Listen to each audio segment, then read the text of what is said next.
না মানে আমি একটা কথা বুঝি না,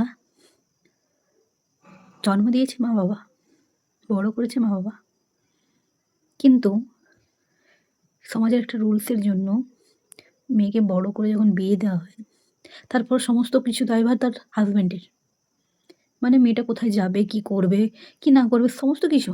ইভেন মেয়েটা যদি কোথাও যাওয়ার আগে তার শ্বশুরবাড়ি, তার হাসব্যান্ড সবার পারমিশন নিতে হবে। তারা যদি বলে হ্যাঁ যাও তো যাও, না বলে তো না। না মানে এটা কেন? স্বাধীন ভারতে তো সবাই স্বাধীন। তাহলে এই বাঁধা ধরাটা কেন মেয়েদের ক্ষেত্রে?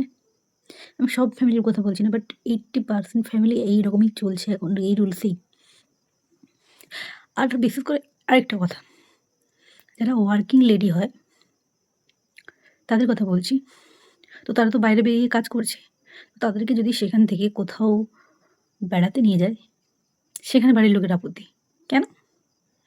যখন বাইরে কাজ করার জন্য ছাড়ছো, তো কোথাও বাইরে পিকনিক হোক, ট্যুর হোক, যদি নিয়ে যাওয়া হয়, তো সেটাতে তোমাদের আপত্তি কিসের?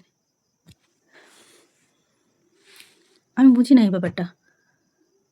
আমি তো বাবা থাকতে পারছি না। আমি স্বাধীন, সারা জীবন স্বাধীনই থাকতে চাই। ভবিষ্যতে যদি কেউ এরকমই জোটে, তো আমি বলবো ভাই তুই তোর রাস্তা দেখ, আমি আমার রাস্তায় ঠিক আছি। ওকে? না আমি ঠিক বললাম তো?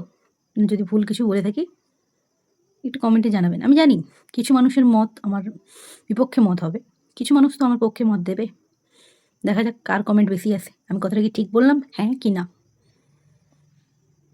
চলো কমেন্ট করো।